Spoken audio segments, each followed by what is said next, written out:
Tammy Moxon is a singer-songwriter and regular performer in that she plays a lot of gigs from Townsville in Queensland, who released the wonderful single Fighting Chance earlier this year. And she now has a great follow-up single, Comfy. Hopefully more to come at some point. Hi, Tammy. Let's talk about the single. Hello, how are you? Very well, thank you. Now, from what I understand, you wrote Comfy during the first 2020 lockdown. So it's it's been with you for a while. What inspired it at that point in time? I was sitting on the lounge, I was comfy, and I was like, and I like the word comfy, and I was like, that's the best way to describe the relationship I want to be in is one where you come home, you sit with your partner, and you're comfy with them, and it's the best part of your day. You know what I mean? That nice part at the end of the day where you just sit together, you just talk, and hello, he's home. Well timed. Hi, Ben. And that's what comfy is meant to convey, is that lovely feeling of contentment, I guess, in a relationship where you don't have to walk on eggshells, and you can be yourself and not have to worry about them not being there the next day. You know what I mean? You just know they'll be there. Yeah. It's that feeling of knowing. Yeah. Sorry, go on. There you go. Sometimes comfortable, they say, oh, you're getting too comfortable with your partner, but I don't see why that's a bad thing. It's nice to be comfortable when you've had previous relationships where it wasn't. You're like, yeah, I'm quite happy to be comfortable in this relationship. I imagine also it might have had another meaning, even subconsciously, at that point in time, because nothing in the world was comfortable. Like everything was feeling so unsettled. Yeah, it was definitely also a way to try and make me happy as well, because it's a happy song. It's meant to be a happy song.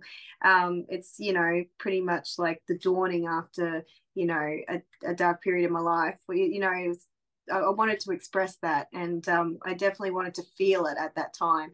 So yeah, it was definitely a way to get me out of that headspace of when am I working next. You know what I mean? Yeah. Like, yeah, it was it was a good way to kind of get me off that track of thinking.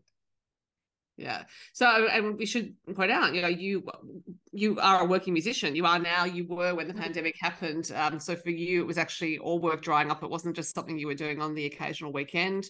As I said in the intro, you do play a lot, so it was a massive life alteration for you. But it looks very much from your gig schedule now that you are back in full swing. Yeah, work is good. It definitely doesn't feel like COVID anymore, which is great.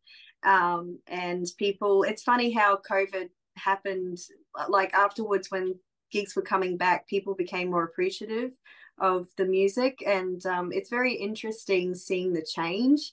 Live music is really embraced at the moment, which is really good. It's good for me, both psychologically and I guess work-wise.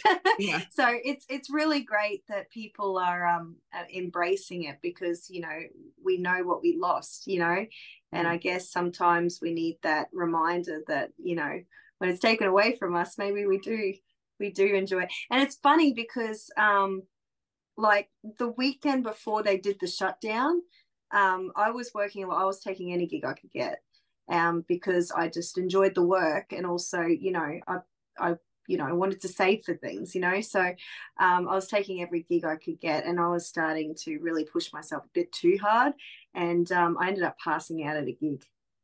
And I know COVID was a horrible thing, but if you want to find a silver lining, it was the break I needed. Right. Because for a while there I was thinking, how am I going to keep this up? You know what I mean? Like I was physically starting to break down. So I'm kind of glad it did come when it did. There was that part of it I was grateful for. So yeah, there was that. Yeah. Well, it's not good that you were passing out at a gig, but it is really tiring to see. I got a big shiny on my head. Yeah, I passed out before I hit the floor and got my head, and yeah, I got a nice big shiny. Quite funny, actually. It wasn't really, but it was. I'm pleased you had a break it well as well, but I think it's a reminder that, you know, as I found out years ago, you use more muscles singing than running.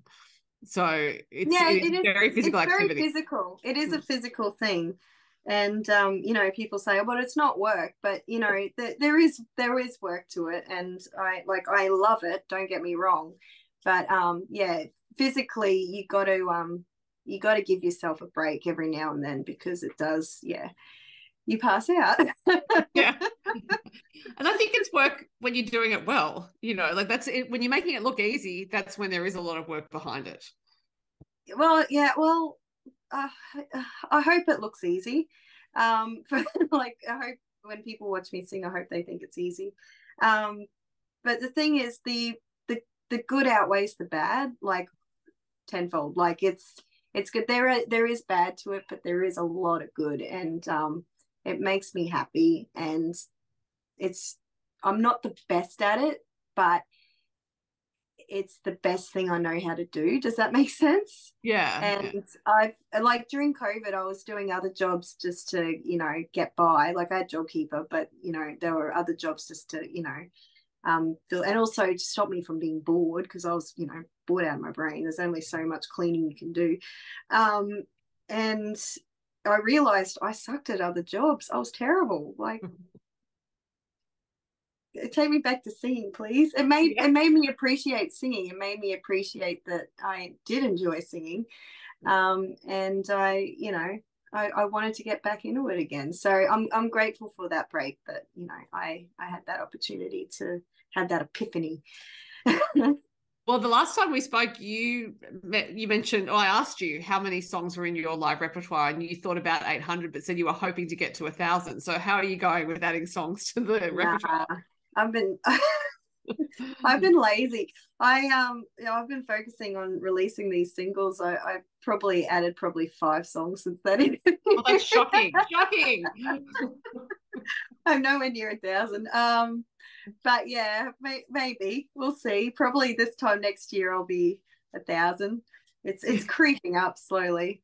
But I've been doing, this is my 9th year doing this full time. Like, the amount of gigs I'm doing, this would be, if you don't include COVID, about 9 years. So 800 songs. So yeah, it's not quite 100 a year. But yeah, that's probably the average, less than 100 a year. I think that's a pretty good average. But we will go back to the song that you wrote, Comfy. Okay. Talking about you know, wanting it to feel a certain way. Did you set about choosing a chord progression, or just chords that you knew would provoke that sort of upbeat response, or did it just come out a certain way? I'm not a very good guitarist, so I have a habit of, to kind of hide that, I have a lot of chord changes in a song, and it drives the band nuts. So that's why there's a lot of chord changes in this song. And also, like, I was just playing around. I just like the word comfy, and I kind of spiraled around that. And you know, I was really proud, especially of the first verse. Like, I think that was probably the best writing I'd done at that point. And I was really proud of that song, like, especially that first verse, because I was really playing with, I had so much time on my hands. I was playing with words, and like, that was probably the most poetic I've ever been in a song, you know, like, I really enjoyed that writing session, because it was a fun song. And also I was being creative, and I was also trying to be, well, I thought I was being smart, you know what I mean? Like, it was a fun songwriting session. So that's how that came about. And also the melody just came about because, you know, I like to put 1,000 chords in a song. So I'm still laughing at you saying that you do that because you don't think you're a very good guitarist. I'm not very good with riffs. I'm not very good with just playing around on the one chord, you know what I mean? Like, I'm not very good at, you know, I'm not good at that. So yeah, I compensate. And yeah, it gives the band a headache, but, you know, just keeping them on their toes. Yeah. Otherwise they could get complacent playing the same chord over and over again. Now you had to wait a while to record the song with Shane Nicholson, who produced it. Was it worth the wait for Shane? Yeah, it was, and I'm grateful to Shane that he was patient. He's very patient, very, very patient. Yeah, I was. The good thing about Shane is he kind of gets it. He's producing from the angle of a songwriter himself. You know, he understands. How do I describe it? He understands how to produce a song so the meaning of the song shines through. Like, he's good. He's very good at that. He's in tune with that, and he understands that the song is like usually when, well, in my case, he understood that the songs meant a lot to me, and you know, he really respected them in that regard, and it made me feel respected, and that's what you know, you really appreciate that kind of person who's willing to produce your songs in that way, to give it make you feel like you're worth something, you know what I mean? Yeah, so, yeah. And he was very excited to, like, I remember saying to him, because I remember someone saying to me, you know, you need to improve on your songwriting. So I was like, okay, I'll improve. And I said to Shane, look, I've been given this feedback. I said, these are the songs I've written. This was 3 years before I gave the songs. So I gave him the songs, and I said, look, can you just listen to the songs? If you think, can you be honest and tell me if it's worth your time? If not, would you be interested in writing with me? And he was like, yeah, well, I'll share some stuff with you, and if I don't think so, and we can write together. And then so it was these 11 songs that I hope to release at some point. And he rang up and he was very excited, and he was like, I really, really enjoy the songs. Like, this is the best songwriting you've done. Like, he made me, like, it was a lovely phone call. And I was like, oh, okay. So he just instilled that, oh, what do you call it? Confidence in me that, you know, I could do it, you know what I mean? And yeah, it pushed me to, you know, want to record this album, because for a little while I was a bit apprehensive, because I just didn't think my writing was good enough, you know. Well, particularly, you know, I'm just pondering someone saying to you, you need to improve your songwriting. That's a subjective assessment, right? Because there's so many different types of songs and types of music in the world that someone could be listening to your songs and they're not their type of songs. So they may think it's because you need to improve your songwriting, when actually it's just not their type of song. Maybe it was someone I respected. So that's why I didn't really, I didn't take it with a grain of salt. I just took it as constructive criticism, and just, you know what I mean? Like, sometimes you need those reality checks where you're like, okay, that's where I need to improve on. Like, you need, it helped me grow and try and improve as a songwriter. So I don't look back at it as a bad criticism. I just look back at it as, you know, something that made me grow, you know, kind of was a fire under me saying, you know, improve your, you know, your ability to write lyrics. It's more so lyrics more than anything. And also, lyrics more than anything, what he was focusing on anyway. I guess also, I mean, the last time we spoke, it was clear that, you'd emerged from a period of great personal challenge within you. And then, so I suppose this batch of songs that you're working towards now, or that you have now, that's like the first group of songs after that time had passed. And so in a way, they're like your butterfly songs, in that you're emerging. And that's a good way of putting it. Yeah, it's normal just to still be flapping your wings around trying to work out how you're going to fly. Just to continue the metaphor there. I like that, because I'm still trying to think of names for the album, so that's a good concept. Yeah, this is like, the songs from this album are a lot happier, because, you know, I'm not in that part of my life, you know, and I was kind of over singing about that by then, you know. I'd written pretty much 12 songs about it, you know, like I was like, I'm done.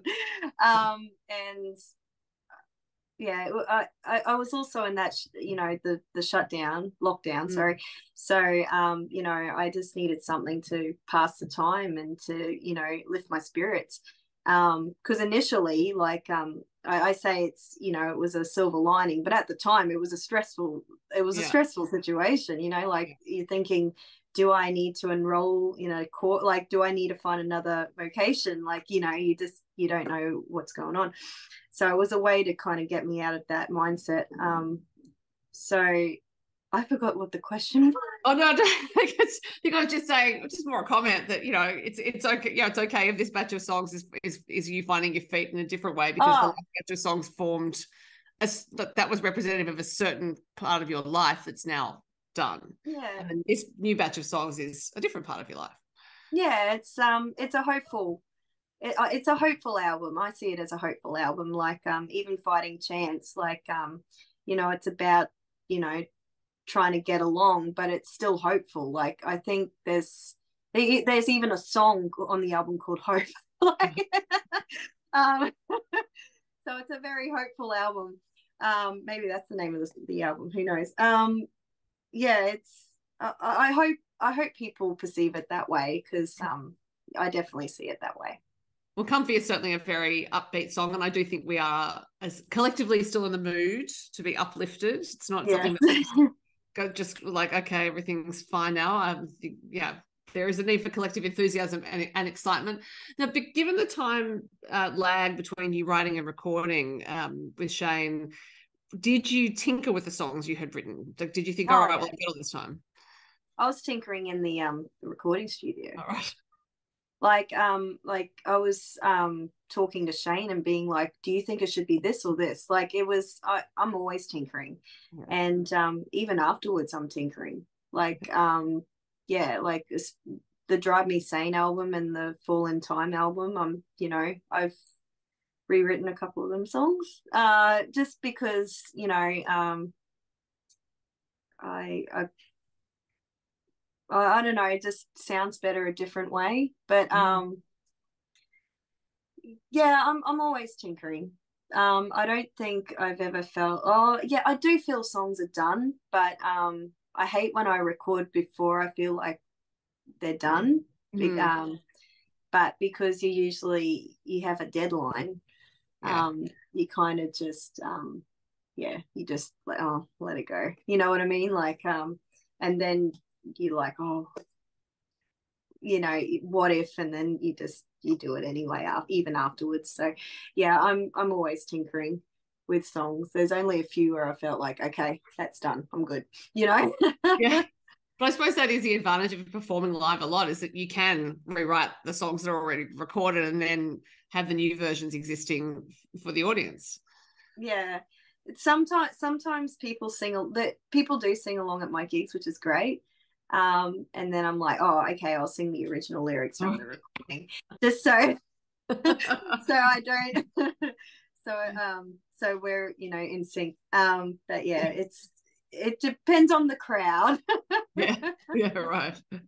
So are you fitting in songwriting at the moment, or are you someone who tends to write when you know you want to record something? I write when I need to, so it's not necessarily I'm not Taylor Swift, like in that regard. I'm not, you know, I'm not constantly writing songs every day. I usually write it when I need to, or like as therapy, or I'm working towards an album, or someone wants to co-write with me. I've tried to make a conscious effort of not writing because these songs aren't out yet. And then once I write a song, I will want to perform it. And it's not even like I haven't even got plans in place to record another album. So I'm just like, I'm trying to hold back the urge to write. Like I write down, you know, hooks or whatever, words or titles that I think, you know, would be cool for a song. But I try not to finish them because I don't want to. I don't want to be excited about another song that won't be released for a long time. So I'll try and make sure this is out, and then I'll focus on writing. That's a lot of discipline though when the ideas are there. It sounds like they're kind of tugging at you. Yeah, if the song is really is my brain is fighting the urge, then I'll probably write it. But I really need to be in that headspace to write, for me to be happy, to be content with it. At least with those 3 months, lockdown, I had nothing else to do. So it was a great time to write. I think a lot of great songs came out of that time for everybody. Like it was a great time to be creative, because what else are you gonna do? So you obviously you recorded a few songs with Shane, so I'm imagining there are other single releases planned and you are working towards an album. Do you have a schedule in mind, or is it just in this crazy world of streaming that you just really see how you go? That's why I've kind of kept the album in a vault, so to speak, because it is a streaming culture now. This is the plan, if you want to hear it. I hope, this might be crazy, but I'm hoping to bring out 5 singles before actually releasing the album. And then maybe a few more after that, just because it is a streaming culture. Like me selling albums now, it's a very different world for musicians with regards to merchandise, compared to 10 years ago. So or even just 5 years ago. COVID was a big agitator, I guess you can call it, with regards to purchasing music. People couldn't go out and go to the shows and buy the album CDs, so streaming has really overtaken that. So that's why I'm bringing out the singles first before actually bringing out the album. I do want to bring out the album because I feel like the whole album, the songs kind of, they're all different, but they all, you know how albums are like concepts. They all have the same kind of feel to them. They're all about hope, I guess. Yeah. Well, and it is a question for artists now if the album format is becoming challenging, because albums do take the form so often as a collection of songs that belong to a particular concept, or they're a story arc or whatever it is, and that has an impact on your story writing if you think that that's not viable anymore. So from what I can detect, a lot of artists will continue to write 4 albums, if only to give those songs a shape, or the collection of songs a shape. Yeah, I like writing for an album. I like writing for a concept. I definitely agree with that. It also helps me kind of shake up the kind of song I'm writing. When I say that, I mean, I look at it and go, okay, I've already got 3 slow songs. I need to write a fast one. And I've already got a swing kind of song. I need to have more of a 4/4 song. It's that kind of thought process makes you shake up the type of songs you write, make you be more creative and be a bit different, or be a lot different in some cases, but try and stay within the lines of the lane, you know what I mean, the lane you're in. So it's a good way to definitely shape how you write the collection of songs. It definitely helps, and it helps diverse your range as well. Well, I'm looking forward to hearing your collection of songs as you release them, a few singles first. And in the meantime, if people want to see you play live, as I said, there are quite a few shows listed on your website in and around the Townsville area, so people can catch you there. You have some festival appearances coming up as well. And Tammy, as ever, lovely to talk to you. You too. Thank you for having me.